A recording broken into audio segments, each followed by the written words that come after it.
You're listening to Stellar Success, Leveling Up for Medical Pros with Dr. Tudor Francu. Join us as we explore how medical professionals can achieve stellar success in all areas of life. It's time to level up. Hi, Dr. Pia. How are you? I'm doing great, thank you. Good. Thanks for coming over. You have an interesting story. Do you mind kind of summarize it for us from the beginning? Okay, I'll start. So I was born in Sri Lanka, and when I was 6 months old, my dad went to a fortune teller who said, "Your daughter's going to be a doctor of doctors." So I was told this from the time I was a little baby, and we went to Ghana, which is where I grew up. I stayed there till I was 22 years old, and they kept saying, "Oh, you're going to be a doctor of doctors." This famous fortune teller said it. So hence my memoir is called The Fortune Teller's Prophecy. It's called a memoir of an unlikely doctor.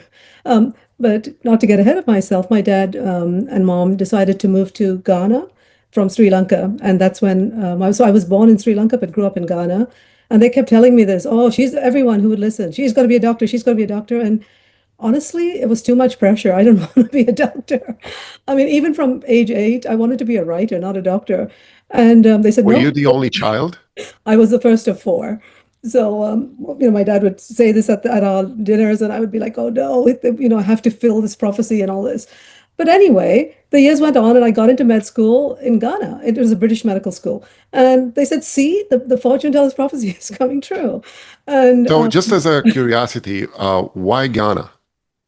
my dad had family members who'd been there and just talked about it because it was a British, just being a British colony. Yeah, And in 57, it got its independence from Britain. I So see. everyone, and they paid for him to go back to Sri Lanka. And it was a good place. We'd heard from so many people.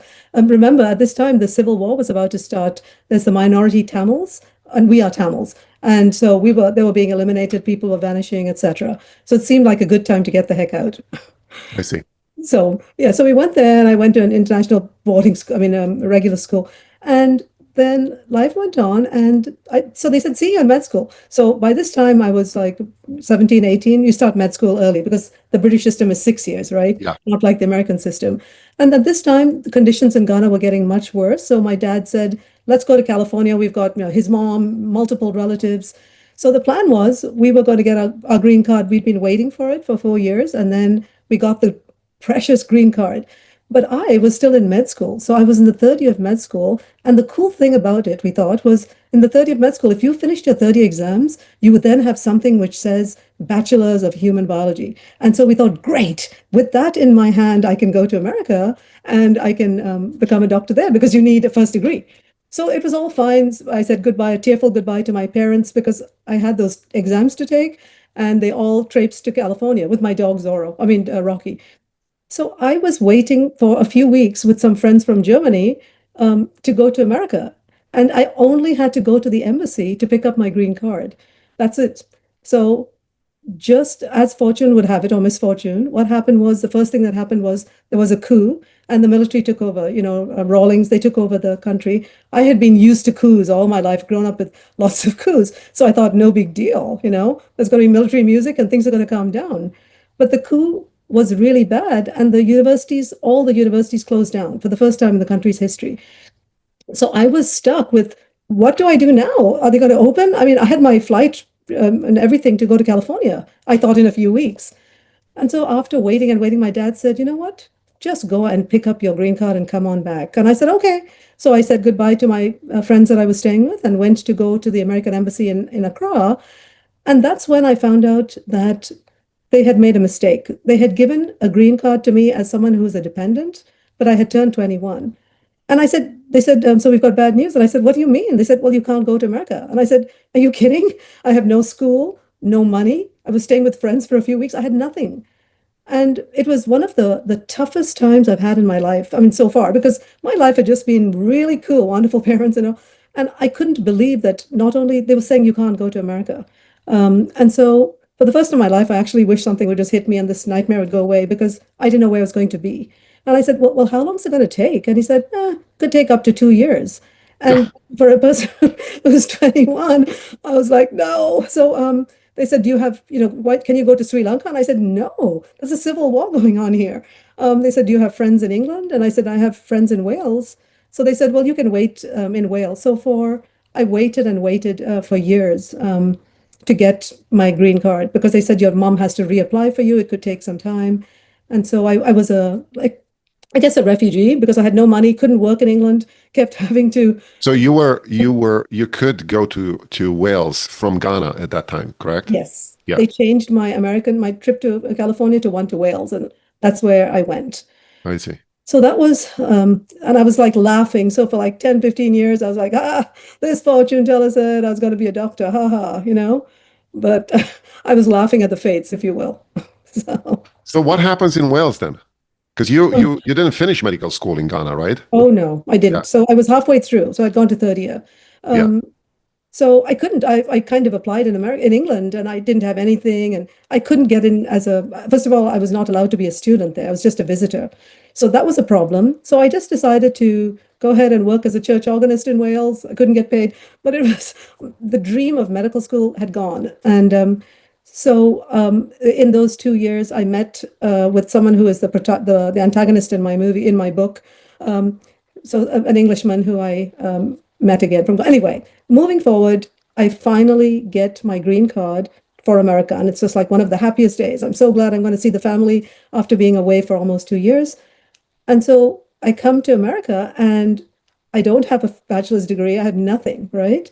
And within 4 months, my ex-husband, my current ex-husband, comes to America, to Davis, and he wants to marry me. So we marry within like 3 weeks, and I go back. So I've come here, and I go back to England with John. So again, I'm thinking, and John, I happens to be a very controlling person, and anytime I say, I wanted to go to med school, he's like, oh no, no, you have to figure out something else to make money, and how about teaching piano? So I did a lot of piano playing, but dreams of medical school went away. The marriage didn't work out. 10 years into it, I tried for 10 years to make it work. But at the age of, after I'd been there with him for 10 years, I had two small children. One was 2 months old and one was 2 years old. And that's when I decided I'm not going to be with you anymore. And so he's a professor, he was in Southampton, and he didn't send me money. So bottom line is I'm age 30 and I have no money. He's not sending support. I have two small children.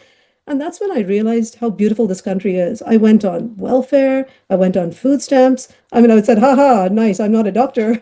But I went on all these, and they were so incredibly supportive to think I could have all this support. And so I had, by this time, I had finished a master's in Penn State University and a bachelor's at UC Davis. So I was feeling good. And then I thought I need more money for these girls. So I thought I will get a job. So I started working at UC Davis, and it was a dead-end job because I was working with the dead bodies. So I was working alone in a basement. I thought, I'll do anything for money because I needed money.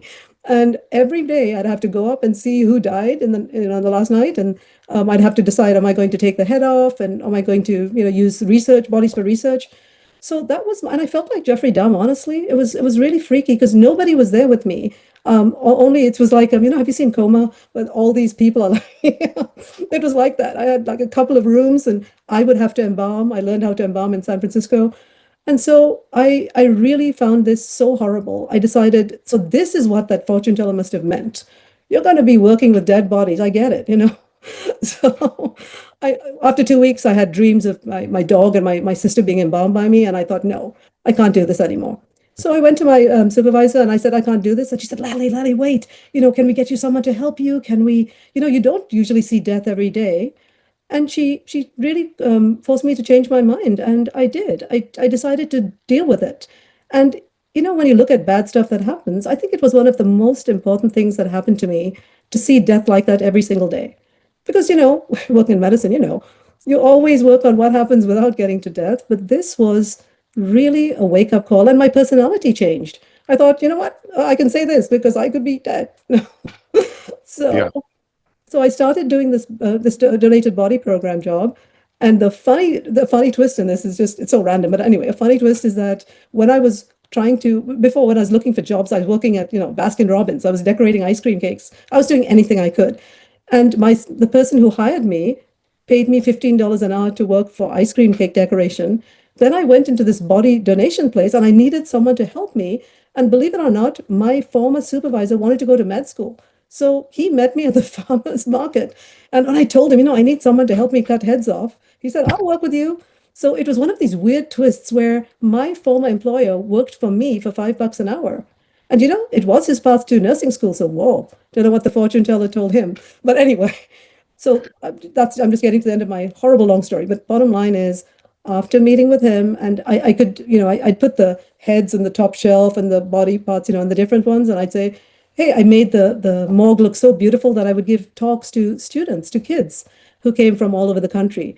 So it became one of the highlights. Oh, you get to see Dr. Pia's donated body program thing. So I turned it into an educational piece.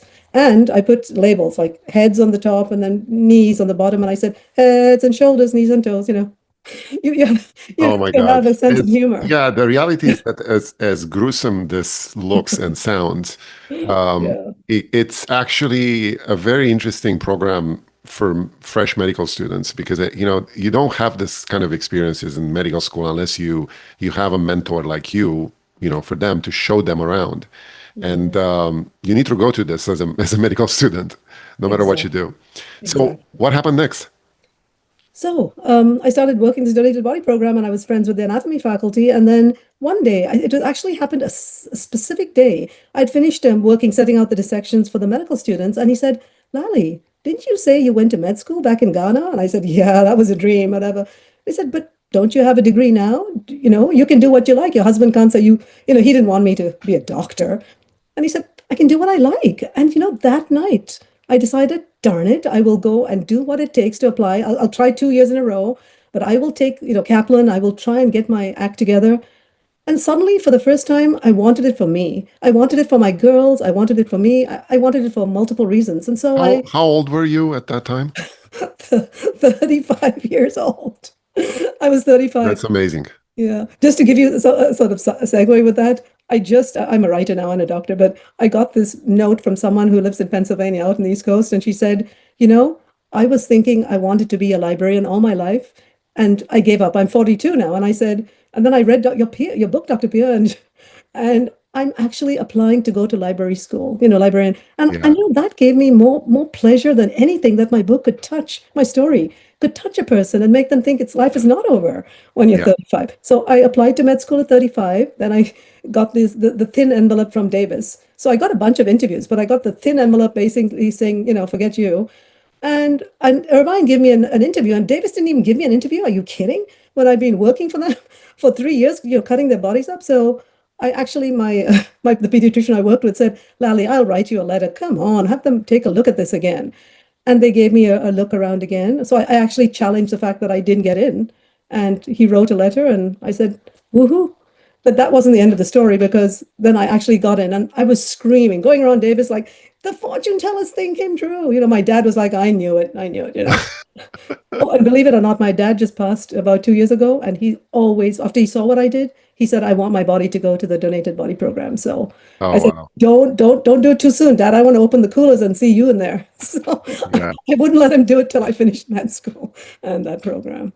Anyway, so it's been a very long, torturous thing, and it was very hard to be older and be in med school and to try and figure out how to study because the girls were getting sick in hospitals. And if you miss one day of undergrad, Yeah. who cares? But you miss a day or two of med school, it's like boom. So it was Well, hard. I almost and gave up. you graduated well, and what's the position right now? What are you doing currently?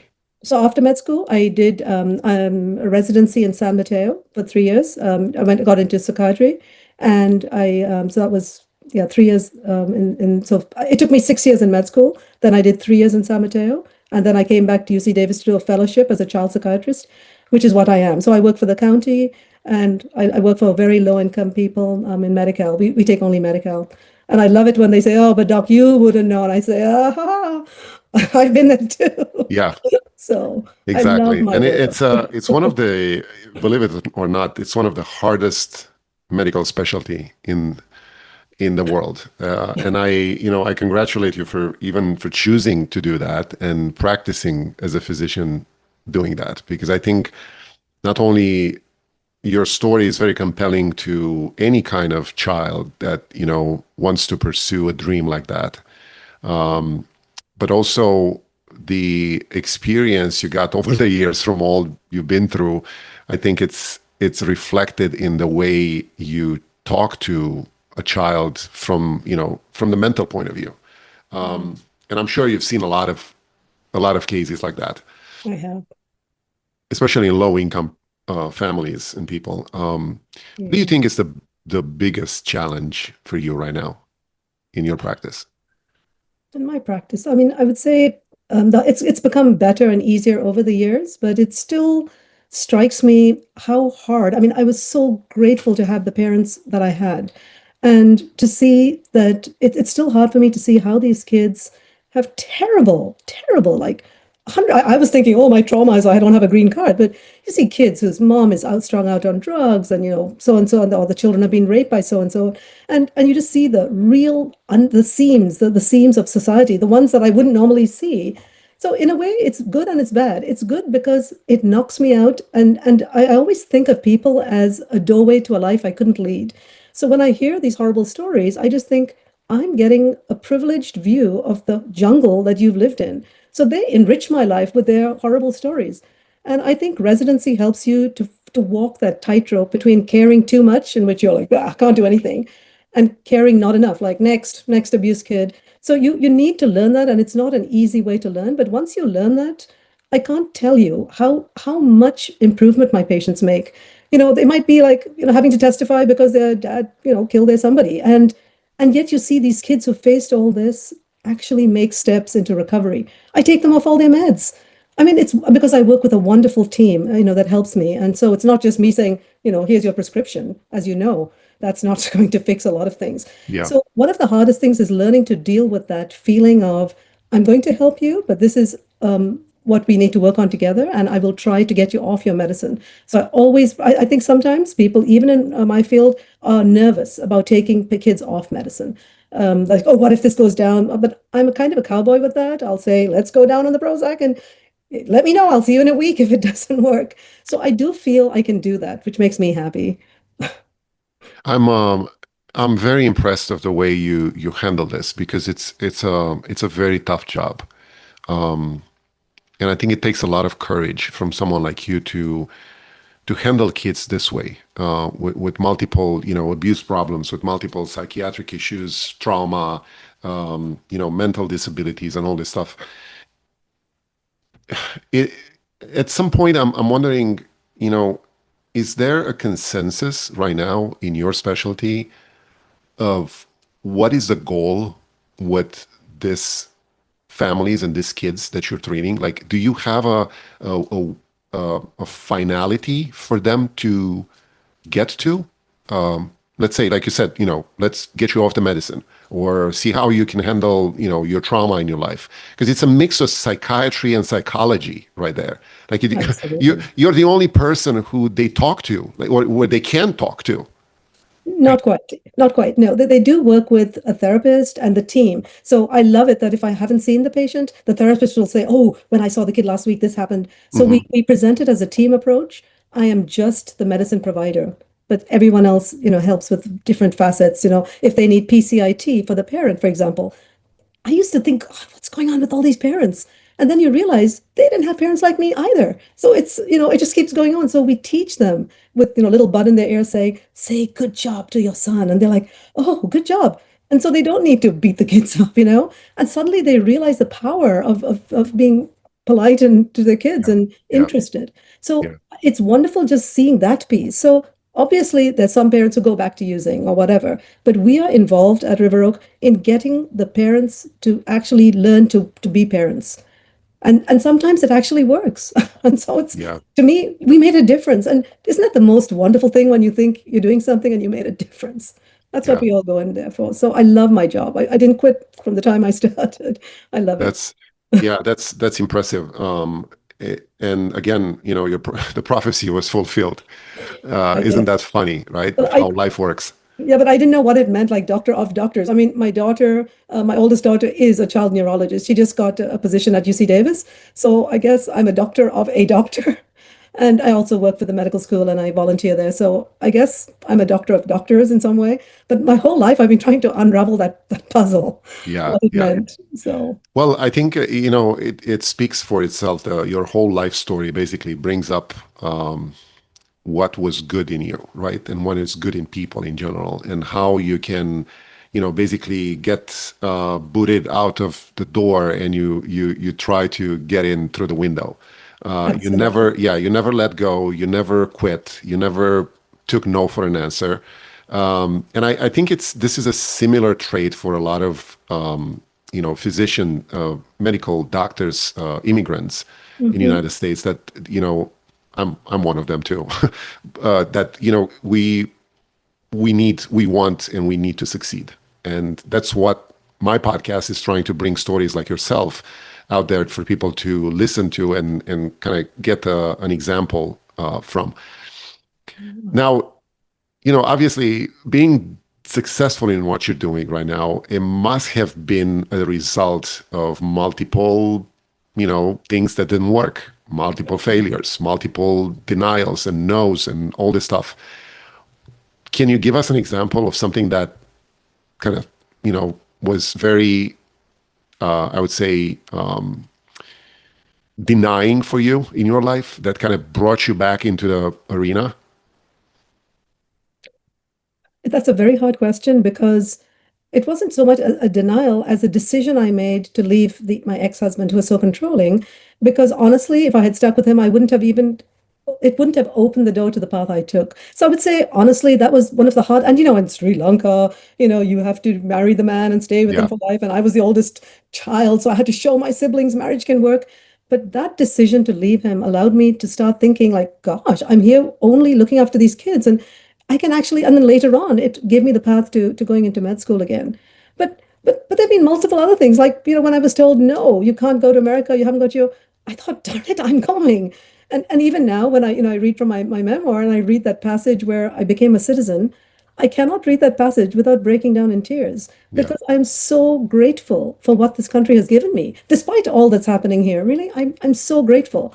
And so I really feel a deep love for this country because we came with my dad and mom had just a small bedroom and whatever, and all of us have succeeded. My sister's a diplomat, someone's an engineer, I'm a doctor. So look at this country. It's got such potential. And when I read this and talk about this to people, they think, you know what? We don't even realize. And so it almost takes an immigrant perspective to realize what people should be grateful for. So I'm very grateful more than anything for all the bad that's happened. I don't yeah. wish any of it away because it makes you who you are.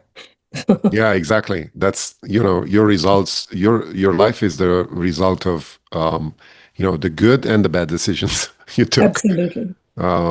Yeah. Now, if you advise, if you would advise someone um, being here, that was born here, Mhm. and didn't have to go through all the things that you went through, what would be the thing that you would advise them to do? Hmm. Respect your parents and your elders. That's such a silly thing to say, but respect people in positions like your teachers, your parents, because it's funny how they have such wisdom. And I am so scared that my patients are getting education from the internet. I am really terrified. Even in the time I have been practicing, more of my patients have shown homicidal ideation to me. And that worries me more than suicidal.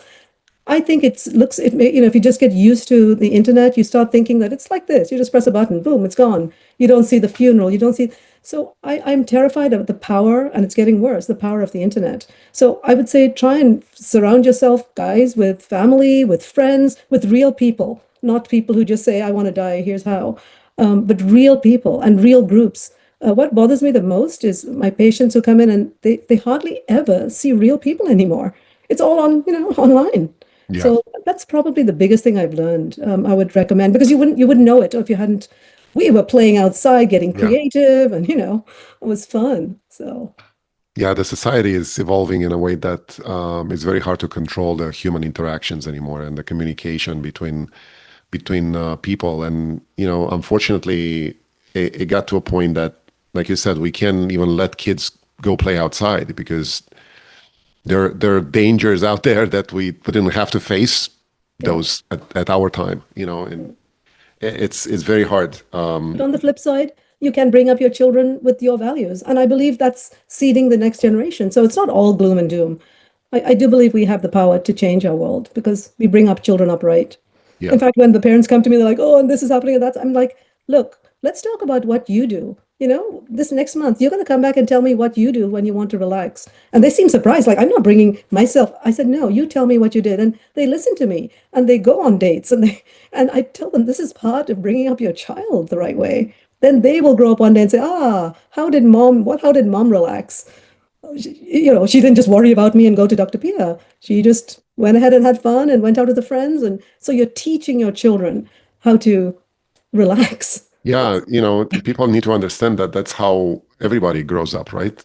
We all have memories of our parents doing different things or teaching us different things, and that's how we grew up. That's what formed us, and that's how we're gonna teach our children. So it's a show and tell type of thing. Is. This Absolutely. parenting thing it's a very hands-on job. So Yeah. it can be learned from TikTok, and it can. You can, I mean, you can try to read a book about it, but it's not going to teach you how to do it exactly.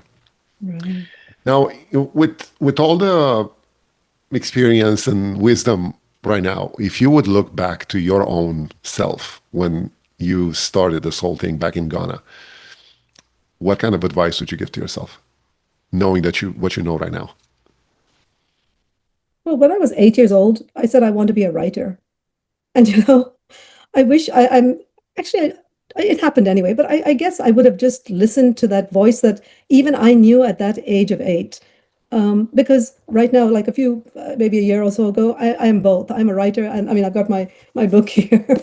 I got my book here with my life story, but I love that I'm both. I love that I can work just 3 days a week as a doctor and then spend the rest of my time as a writer. So I would say to my young self, please listen to your dreams and go for it. And I kind of did. But the other thing is back to your question. You're asking, what could I mean, it almost seems like, what do I wish hadn't happened? And I cannot think of a single thing because each brush, each thing makes you stronger. And it right now you can give it to me, give me life, everything life has to, but I can deal with it. And so I think I would really want everything I've been hit with to happen again.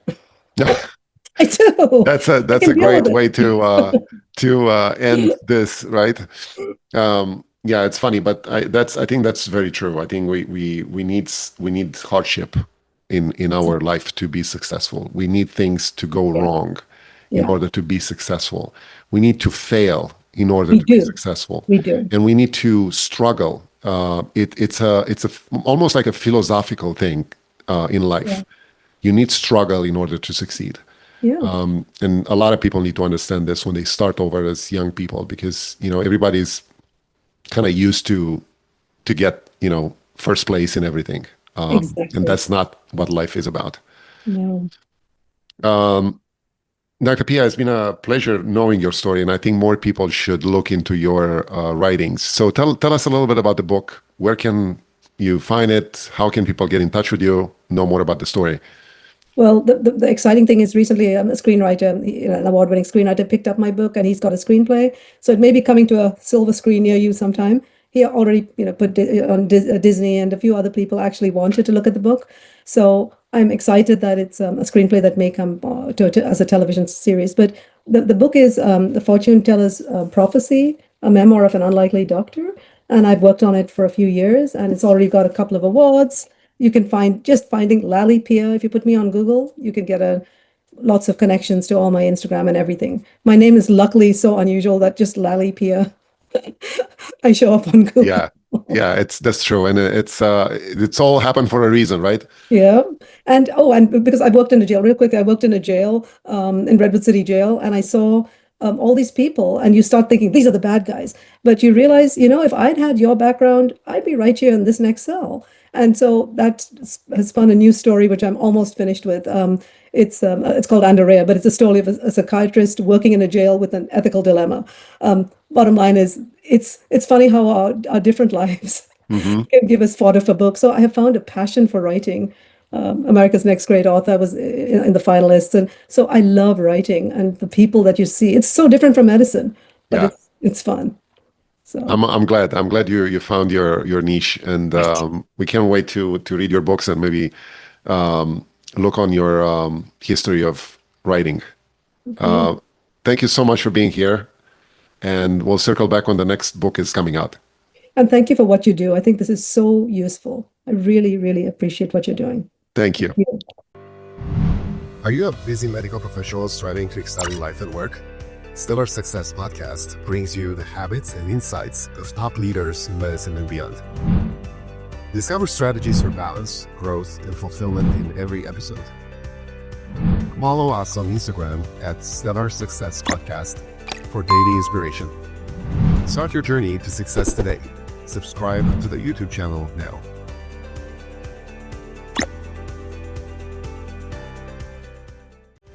That's a wrap on Stellar Success, Leveling Up for Medical Pros with Dr. Tudor Francu. Interested in joining us? Go to stellarsuccesspodcast.com/guest to apply. Stay stellar and level up.